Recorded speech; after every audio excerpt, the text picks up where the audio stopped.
Welcome to the About Sex podcast, where we discuss... Gourmet cooking. Oh, well, I am kind of hungry. No, we discuss sex. I know it's sex. It's always sex. My name is Josh, and with me, as always, is my lovely wife, Angela Skirtu. Tell us who you are, Angela. I'm a licensed marriage therapist and an ASEX certified sex therapist. And today, our guest is Leona Stucky. She wrote the book, The Fog of Faith, Surviving My Impotent God. And yes, it was impotent. That really caught me as the title, as interesting. Hello. So hi, Leona. Thank you for joining us. Well, thank you for inviting me. I am so delighted to be here. Yeah, we're happy to have you. Yeah, so tell us a little bit about yourself and what you do and who you are. What's your background? Yeah. My background. Okay, I have a bit of a complicated background, but I would say, first of all, that I am a psychotherapist. And so, Angela, I have a lot of identification with you. Yep. And second of all, I have had over 30 years of doing psychotherapy and doing it from kind of a meaning perspective. I'm also a pastoral psychotherapist certified by the American Association of Pastoral Psychotherapists. And so that is, in fact, my ministry, but I am also an ordained minister with the Unitarian Universalist Association. Cool. And so we read your book, The Fog of Faith, and I guess I read it, and it was a very interesting book, so I'm curious. Well, go on. Tell us about the title. Yeah, tell us about that. Why does God have impotence? Did he need to take Viagra for it? Yeah, did Viagra help? Yeah. You all are too funny. I know, I kind of used that word because I thought it might catch our attention. It definitely Oh, did. it sure did. Because we think of God as omnipotent or omnipotent. Right. So,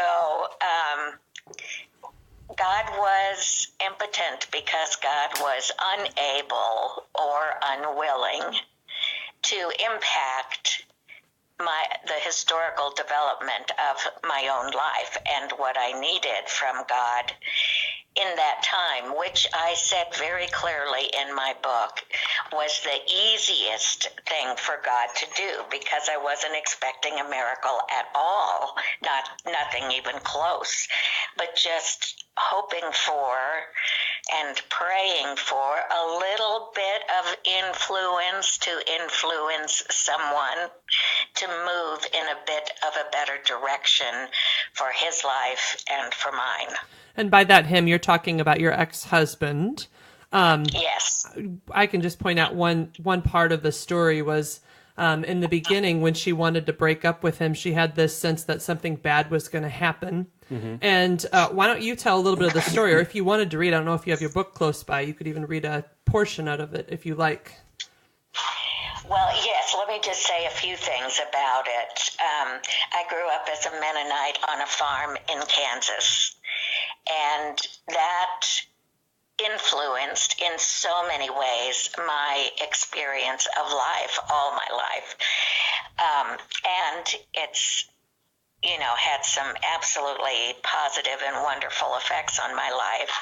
But one of the things that it influences is simply the way in which you perceive, the way in which I perceive all of reality. I put it through a certain lens, the lens that I learned as a Mennonite, which is to try to understand in everything that happens what God is intending for us to know and to believe and to understand and to appreciate about God. Mm-hmm. And so when my boyfriend had a very tragic night of going, as we called it, over the edge, which meant having a break in which he was able, after being totally civil and kind for most of our dating relationship up to that point, which wasn't very long, he tried tried to kill me and certainly participated in some profoundly horrible experiences for me. How did he try to kill you? Which involved rape.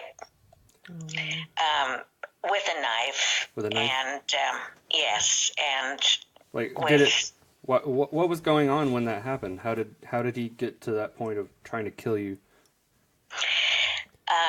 He realized that I wanted to break up with him. I see. And that triggered such a reaction in him, which is true overall of women who are caught in violent relationships.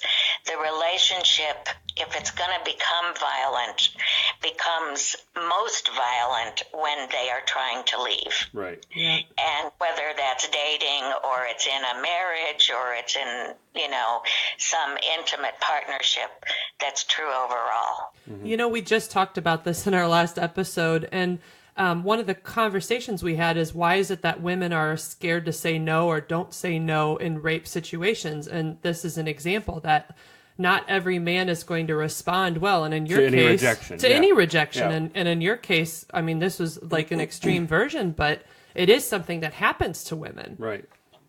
Oh, all the time. All the time. Yeah. I mean, I don't mean to say that rape is all the time. No. It certainly is much more frequent than is reported or than we know. Mm-hmm. And it's way too frequent even in terms of what we know. But yes, it's extremely difficult for women to react in a profoundly either violent way or where no is, totally persistent, because at some point we have to determine, is my life more important to me or my body? Mm-hmm. And most of us determine that our lives are more important. Well, and that was a theme in your book too. So there was a constant threat because you stayed with this man for a while. And many times you had to kind of choose your life over your body with this partner because you did eventually marry him, correct? I did marry him because, and I think this is important for people to understand, in order to understand the book, is that he threatened not only to kill me, but also to kill my farm family. So this actually happened after he tried to kill you? Yes. So he tries to kill you, and then you... But then he threatened to kill her family. And then, yeah. I found a way to get to the police and stopped that, but he threatened to kill my family, and I knew that he could. After he tried to kill me, I realized he was very capable of murder. Yeah. And so you were, I was not at liberty to leave, because leaving could have started that cycle in motion where even if I could escape, he could find my family and kill them. Right. So you were, for clarification for my part, Mennonites, do they live in secluded communities like the Amish do? Is that... Not necessarily, not as secluded, although it can be quite secluded. And they are kind of, shall we say, sisters with the Amish community in that their theology is very similar. Mm-hmm. What is different is the degree of strictness. Mm-hmm. But both have a high value upon nonviolence and staying at least to some degree separate from the world and living simple lives. So how big was the community you were a part of? Well, the town that I lived close to was about 1,000 people at the time, but I lived in the country, which was very different. If to live on a farm, and particularly a farm like ours was, we were very isolated, even from the rest of the Mennonite community, except for our immediate relatives. Mm-hmm. Okay. And this man, what was his name that you married? Ron. Ron is the name. That's his given The name pseudonym, by me. right. Right. So he was a part of your Mennonite community, correct? No, No? he was not. He was from a neighboring He community. was from a neighboring community. Okay. Yeah. How did growing up Mennonite affect the way you viewed sex? Was it? Well, I certainly viewed it as I believed that Scripture talked about it, which was that sex was sacred and that it should only come after marriage, and that a woman should be very careful to never have sex until it was the appropriate time. I believe that. I didn't necessarily follow that entirely faithfully. And so I had a great deal of shame that came with sexual experience. Have you changed at all since then in terms of your religious views? Oh, yes. Yes. Tell us how you've changed.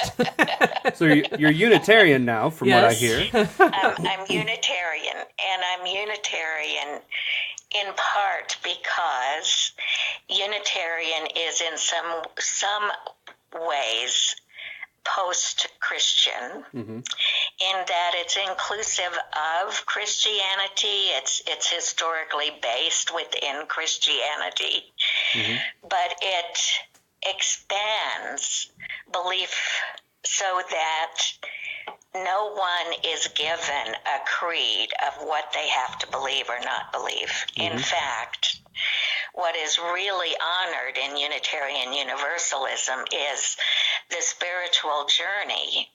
That is seen as quote unquote sacred, if there's anything that is sacred in our Unitarian belief system, and a belief system is not even quite the right word, but principles we do have. And so these principles are basically based on principles of love and the way that can be acted out responsibly within our lives and our communities and our world. So Unitarians honor that people can come to believe from their own belief systems very different things. Okay, so it gives kind of a freedom of expression and Right. discernment. You're not forced to follow a Yes. narrow path. Okay. Correct. Not the path of any particular religion, not Christianity, not Buddhism, not Jewish faith, not Muslim faith. You know, it can be inclusive of all of those, but not exclusive of those. Okay. So, your relationships as a young child, do you think those changed how you view relationships as an adult, growing up in that community versus now as an adult? You're saying my relationships? Your early relationships with your parents and family. We talked about this earlier. You should have Yes. just skipped the question. Sorry. You know, I would say that my early relationships were definitely formative for me. And I was so lucky that I had loving parents and a loving family. And some of that is that they were Mennonite. And so both my mother and my father were very focused on having a family and loving their kids and being present to them, partly because we lived on a farm. My dad did farming, and he was in that way home a lot of the time. So I had two active parents in my early childhood. My mom became ill, and so she became progressively less capable of mothering. But early on, I think I was raised in a loving environment, and I am deeply grateful for that. And I think that does inform still the ways in which I relate to others and to some extent to myself too. And you think that other people have this similar experience, that like the relationships that we have as children can really affect our relationships as adults? Definitely. Yeah. Oh my goodness. Yeah, definitely. In what ways? Well, I would say that our brains are forming very significantly the first 7 years of our lives. The neuronal connections are profoundly laid into a pattern by the time we are 8 years old, let's say. And so language before age 7 or 8 is much easier to learn. And our template for relationships is created, and I don't know if this is, how much of this is genetic, evolutionary formation, and how much is from our early formation with our parents. But it's very much become a template in our brains early on. And I don't know what would be, the cutoff age, but I would think by 7 or 8, it's definitely there. And probably by 3 or 4, a lot of that groundwork is laid. Right. So the relational template, the way in which we are pre-programmed to operate within relationships, is set up by that first relationship. So if you had a really Those- strong those relationship, first then you're going to be relationships. able. So if you had a really strong relationship, then you'll be able to attach well with relationships later on. In fact, actually, Correct. I'll see this with my couples. Basically, what they learned from childhood in terms of how parents show affection, even towards each other and their kids, it kind of transfers into their adult relationships, because suddenly, like for kids who grew up in relationships where there was no touch or no affection, then they grow into adults that actually struggle to show touch and affection to their partners. So let's get back to That your is so true. And I just wanted to say that I, as a therapist, better there. also see that. I mean, I think us therapists know that in profound ways. So let's get back to your story a little bit. You were how old when you got married to this man? 17. So you were 17 years old. He had threatened to kill your whole family. And then you're married now. What's that experience like, Yes. being married to somebody who tried to kill you and threatened to kill your entire family? Horrific. It's horrific. Not only was I married, but I went through a confession in order to get married in the church, in my community, the only community that I knew, and all the people that I knew were a part of that. In essence, all, I'm saying almost all, were a part of that community. And so to confess publicly was intensely humiliating. And I confessed that I had sex before marriage, and that I had lost my way and wasn't strong enough to walk the straight and narrow, and had to rely on God's grace in order to come back to the fold and be forgiven. Just want to point out that a lot of people lose their way when it comes to sex. It's actually kind of rare, even when people make the plan. That's crazy to Thank me. you, That Angela. That is so true. yeah, everybody likes sex. It's so crazy to me that people have this need to force people to publicly shame themselves. Yeah, it's weird. If I'm gonna live my life, I'm gonna live my life how I want, and it's none of your business. Well, what's Like, I don't crazy about understand- it, I actually see when people are successful at it that I usually there's a reason why they're successful at abstinence. Like they shut down their desire, or like they're gay and they're marrying a straight relationship. Like usually Right. if you're just going with your human instincts, people can't keep their hands off each other. And so if they do, there's usually some element of something that shows up later in the relationship. Right. They've been broken somehow. Yes. Yes. Yeah. Yes. And I think we need to recognize that evolution, the way in which all species evolved, was by putting sex front and first Yeah, and because primary. that's how we reproduce. Yeah, of course. That's how we reproduce. Yeah. Evolution is all about reproduction. It's not about And shame. so it's all about sex.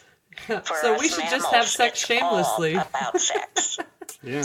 It makes sense to me. So, So you I mean, look, so you had to go in there and publicly shame yourself to your community to get Yes.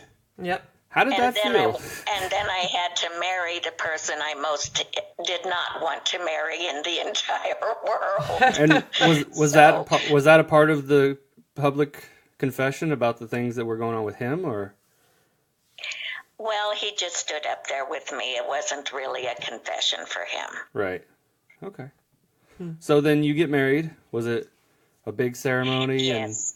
No, it was just my little church, basically, and immediate relatives. And then And I get married, and I just am so embarrassed and ashamed, and I go into a significant depression. I will say that.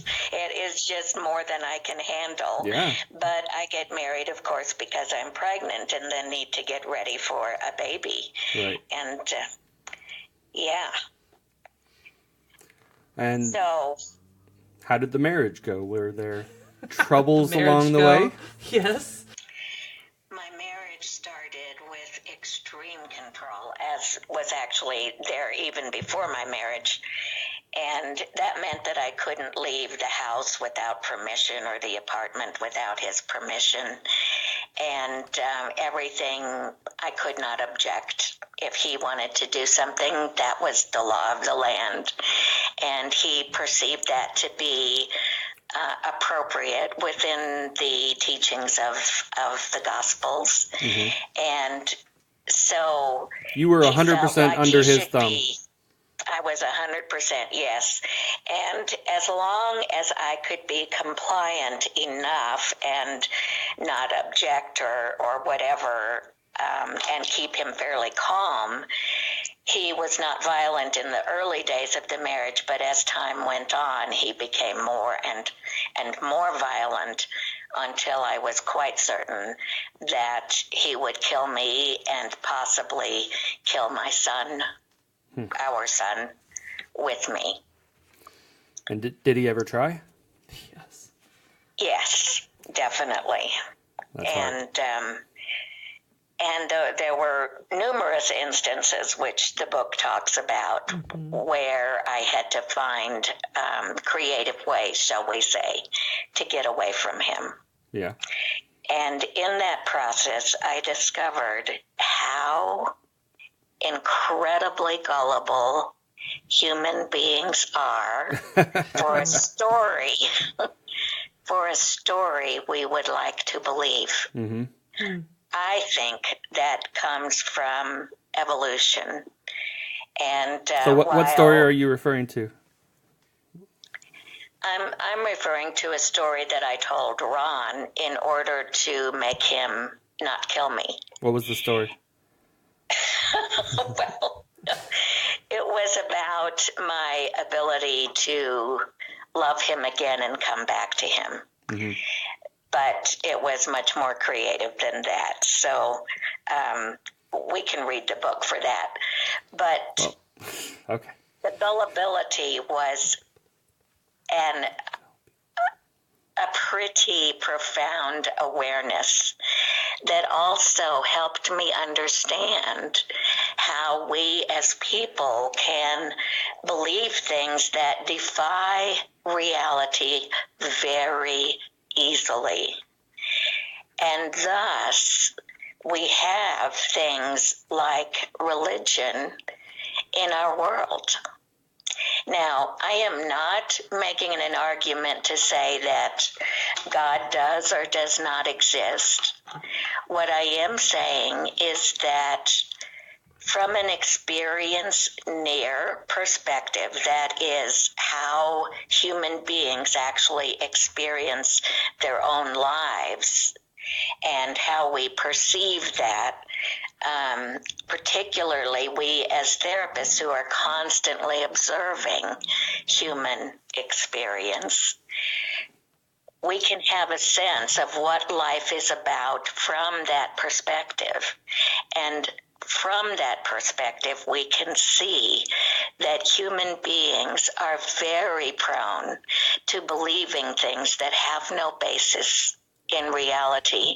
And many times we believe it so strongly that we will base our entire existence on those premises. You know, I have a fun story about this actually. So I work with couples a lot, and we always say there's his story, her story, and our story.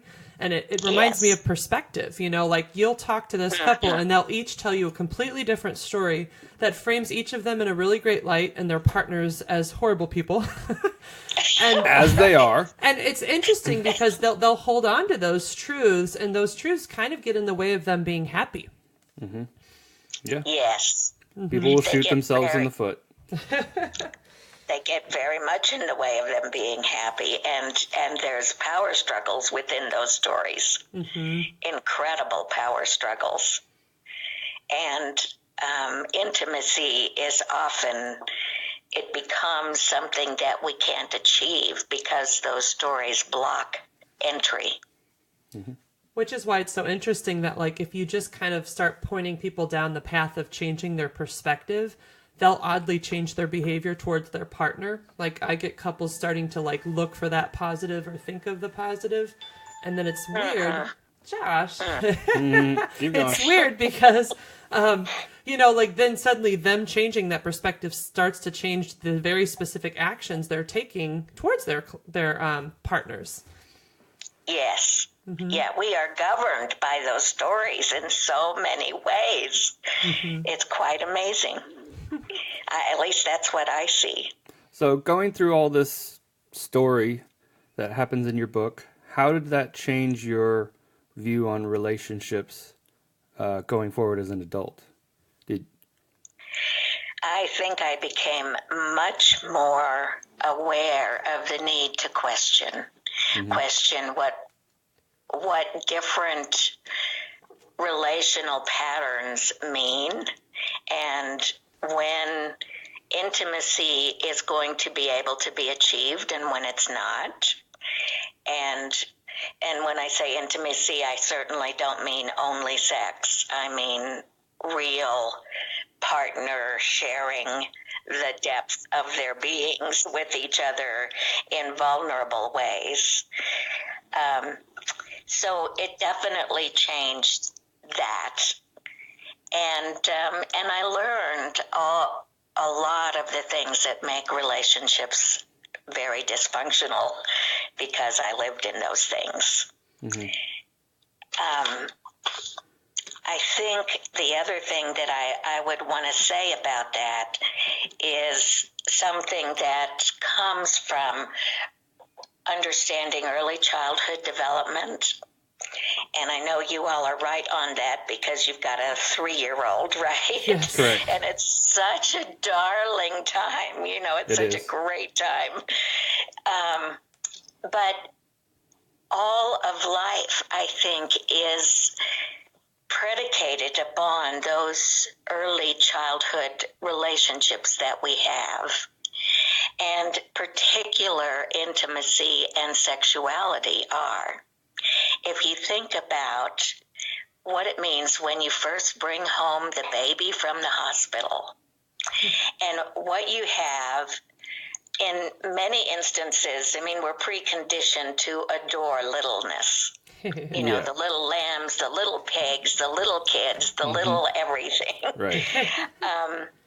The youth, the youngness, and the innocence of little creatures. So we adore them, and we look in their eyes, and babies drink in who they are when they are nursing and look in the mother's eyes, or fed and look in the father's eyes and see the kind of window to the soul love that comes through those eyes.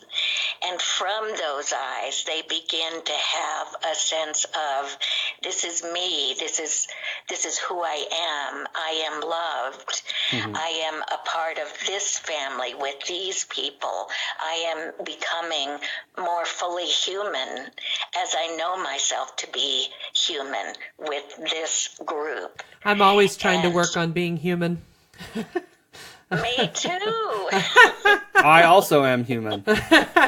Oh, that's what we tell the humans No, anyways. Josh, surely not. Oh no, she found out my secret. I'm a We're actually robot. secretly robots. Robot. Oh, golly.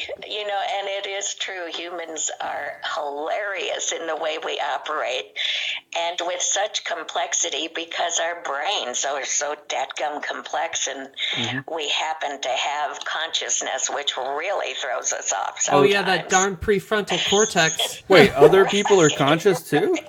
Yeah, well, didn't because know our that. prefrontal cortex is enlarged, we have this sense of, who am I and what do I mean in this world? Whereas dogs probably don't have that same experience. They're like, where should I poop? That's all they think about.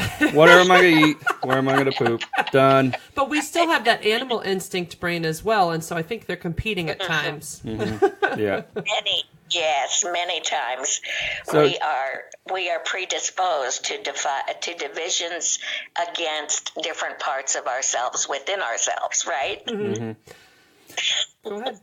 So you became a therapist. Do you think your early adulthood with all this chaos led you towards being a therapist?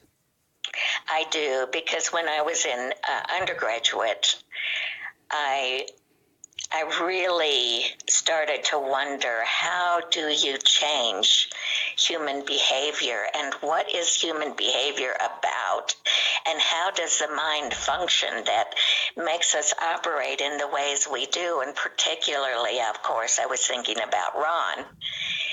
And so those questions led me to start in psychology and very soon add philosophy to that mixture.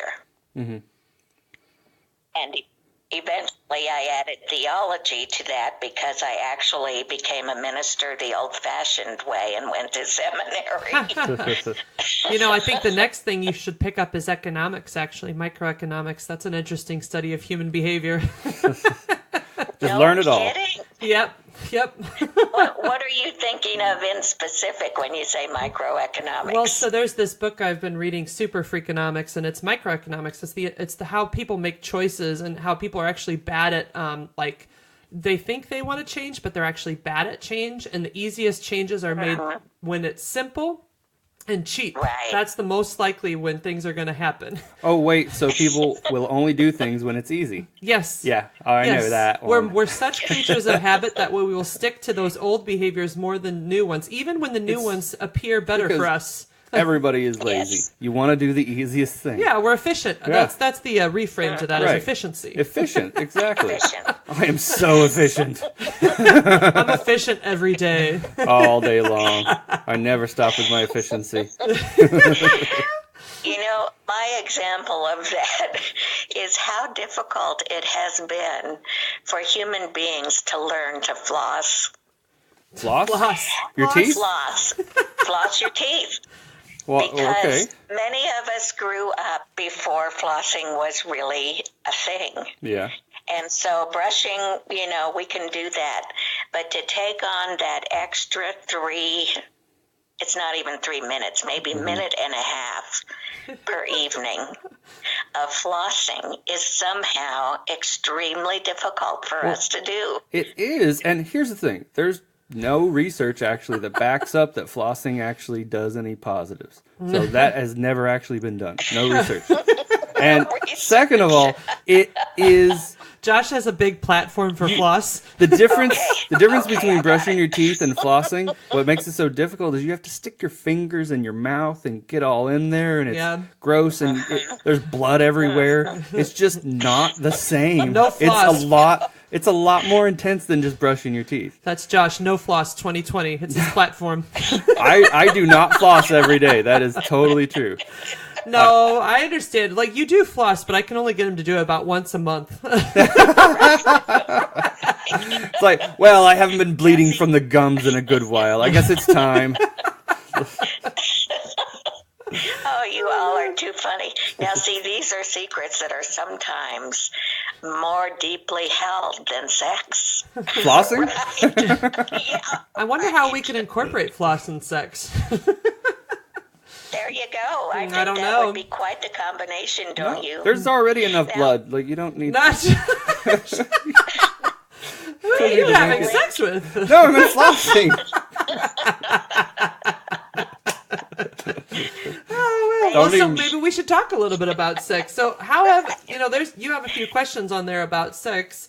How have your views about sex changed now that you've now that you are who you are now? That was a weird question. Yeah. How do you sex? How do you sex? One of the things that has really changed, or I guess maybe gotten more complex for me, I think, first of all, it was so difficult for me to discern what is the difference between sex that was consensual within me, I'm just talking about within me, that was truly consensual, that was, wow, I'm doing this because I love this, I want this is great. Right. And, early on, this is, in my early 20s, and wondering, am I feeling somehow compelled because this person helped me in this way or helped me in that way? And those were the days, of course, of free love. And so we, as a culture, were asking, what is the role of sex? And should we have group sex, I forget what that's called now. Some version of consensual non-monogamy. Yeah, I'm polyamory. sorry. Consensual non-monogamy or polyamory or Right, open right. relationships. Yeah. Yeah, that's more now in this day and age. But then Right. it was called something else. Yeah, in they my called it senior moment free district. love or swinging Or hippies. Yeah. I hear they have hippies back then. Yeah. There's another word, but that's okay. So, those were days where we really were, as a culture, asking what should the role of sex be in our lives. And one of the things that I discovered that was alarming to me is the number of times and ways in which women were propositioned, in which we were asked, in essence, to become prostitutes, not for money, but to prostitute ourselves for other reasons. Maybe because that would give us the approval from men, which was so important in those days before feminism. But more importantly, just the asking. Like, I was poor when I lived in Boston and had a young child, and I remember I would hitchhike or thumb my way down the street, often to take my son to his daycare or his kindergarten. And many times I would be picked up by older single men, like 60 and above. And of course, at that point, when I was in my early 20s, that seemed ancient to me. Yeah. And their skin was wrinkled and their middles were big, and they would proposition me just because they knew I was poor and vulnerable, Right. because I was thumbing with a child. And fortunately, they were not violent with me. Yeah.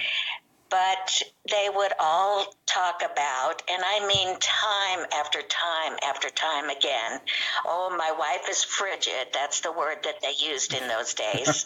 And I really need help, and I really would love for you to be in a relationship with me in that way, and I could help you financially, and I could be of service to you in other ways. And, it was constant, that kind of proposition. Yeah. But also when I needed professional help, I was propositioned by the attorney that I asked for a pro bono favor from. Yeah. And, it just was all over the place. And I thought that was the most peculiar thing I'd ever heard of. But when I look at the proportion of money in this country that is spent on, on sex, it doesn't seem that out of proportion. No. I think we are that way. We are driven, and we understand this now from evolutionary sources.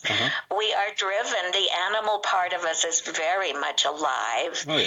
And the need for love, which comes from that early childhood relationship, is very much alive. And both of those forces move us in the direction of sex and love, intimacy. Those are perhaps, I would say, the most profound forces within human life. So you're saying we all just want to be loved. And have sex. We do. I mean, look at the music industry and all the songs about love and relationship and sex and gender issues and, Sure. I even look back at my decision to become... I even look at my decision to become a sex therapist, and some part of it was a business decision because even in therapy, sex sells. Yeah. And yes, you were does. saying that about it music, does. but music overall, even the ones that aren't about sex, are still about relationships because it's about abuse, it's about rape, it's about feeling ostracized and not being accepted. Infidelity. That's all music is about. It's about the experience of being a human and trying to find love and affection. That's it. And that is, in essence, I think, the definition of being human. We have a profoundly huge social aspect of our brains, and we have to satisfy that one way or another in our human dimensions. And we would not be human without that social dimension overall in our brains. It's what made us develop cognitively, and it's actually how we survived, because we are not really that big and strong compared to other animals, and we don't run that fast. Oh, no. And we don't have that big fur that protects us from the cold. Well, speak for yourself, Leona. Oh, yeah. Angela was known as Furry Murray. I was, but I'm not actually that hairy. I just think it was a funny thing to rhyme.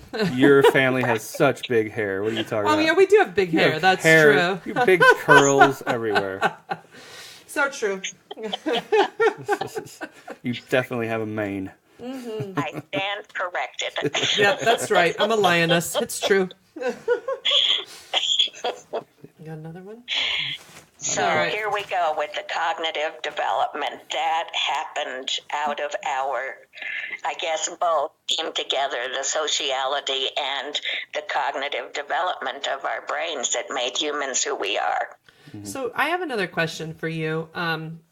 You said that you've kind of got some ideas about the Me Too movement, and so I'm really curious what your perspectives are on what's going on in our culture right now with women and consent and, I don't know, everybody just trying to figure out what to do next. Yeah, they're kind of putting it out in the open now, finally. I am thrilled that is happening. That has so needed to happen, and I think it's another wave of feminism that desperately needs to, that our culture is in total need of. Yep. And that's my vision for who we are as human beings and who we need to be. And I do also want to say that I think in the long run, while women need to be believed, and while it is proving the rational thing to do to believe women, because the more we find out, the more we realize that the vast majority of time women are telling the truth when they talk about rape or when they talk about abuse or when they talk about ways in which men have lorded power over them for sexual purposes, for sexual gain. I think all of that is very important, not just that we say women are speaking the truth, but that we say science proves, evidence proves that women should be believed first, but not that that belief should go untested. Mm-hmm. Evidence needs to be gathered. Nobody should be condemned without evidence or mm-hmm. judged or punished or whatever without evidence. So while we know that the bulk of evidence in a global way, a societal way, is that women speak the truth when they talk about abuse in the workplace or abuse, rape, whatever, abuse in marriage. They are most likely speaking the truth. That is evidential. Right. But you have to believe them. But on an individual basis, there still needs to be evidence that can be manifest so that people are not either women or men accused and judged and criminalized, especially without evidence. Right. So you're starting 2 new podcasts. You told us. Can you tell us a little bit about them? You're starting 2 podcasts. It's like I'm starting 2. Yes. It's a lot of work to start 1, but 2. Let's bite off a lot more than we can eat. There. Go ahead. That's right. You are absolutely right, because I had no idea. I'm so, I was so naive when I said, okay, I'm going to do 2. Mm-hmm. Because there is such a technology issue here, and I am not a technology person. Yeah. So I'm trying really hard to learn this stuff. Yeah. But the podcasts themselves are fascinating, at least to a person like me. Sure. I love them. And the people that I interview are so fascinating. So what are the 2 podcasts about? What are the topics? One of them is Coffee Time with a Minister. Cool. And the other one is Me Too and More. Okay. And both of those themes are run throughout my book in a larger sense, mm-hmm. In a narrative story form in my book. And now with the podcasts, it's in interviews where I am talking with, for example, ministers, and helping ministers really become real as just ordinary human beings, so they can have some way of being true without being put on a pedestal and being in a scary position of, oh my God, what if I do the wrong thing and fall off of this? And they're just ordinary human beings like all of us are. And they live this often a double life, because people project onto them that they're better because they have this special thing called faith, right. Supposedly anyway. And so it's double jeopardy for them. Mm. And not only that, people have a lot of projections, including a lot of needs, their own needs for particular beliefs that are projected onto pastors. So pastors are often in a position of feeling the draw from that congregant who needs them to say, yes, I believe that also, or I think it's that way too. Or, clearly the Bible says this and this and this, just exactly what you're saying. That is being drawn out of ministers, and it's very difficult for ministers to be able to be really true about what they do or don't believe, mm-hmm. or how their beliefs change over time. And all of our beliefs change over time. Yeah. I certainly don't believe the same things that I believed when I was 15. And One would hope you all took in new throughout information. My life, beliefs have changed inside of me. Mm-hmm. So, so that's part of the conversation that I'm hoping to have with more and more ministers, whether they're ministers within a congregation or people who have specialized ministries, as I have, which is maybe as a teacher or a social justice worker or community, somebody who has their ministry within the community in some specialized way. All right, Leona. So it's both. All right, Sounds Leona, good. we just wanted to thank you again for coming on the show. And I just wanted to restate, so you're Leona Stucky, and you wrote the book, The Fog of Faith, Surviving My Impotent God. Is there a website people can find you at, Leona? Yes.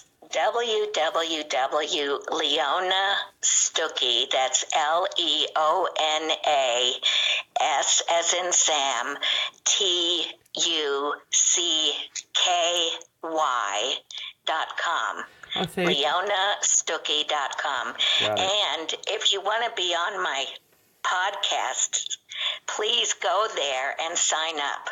Okay, sounds good. And of course, I always put in my plug. I have the book, Helping Couples Overcome Infidelity,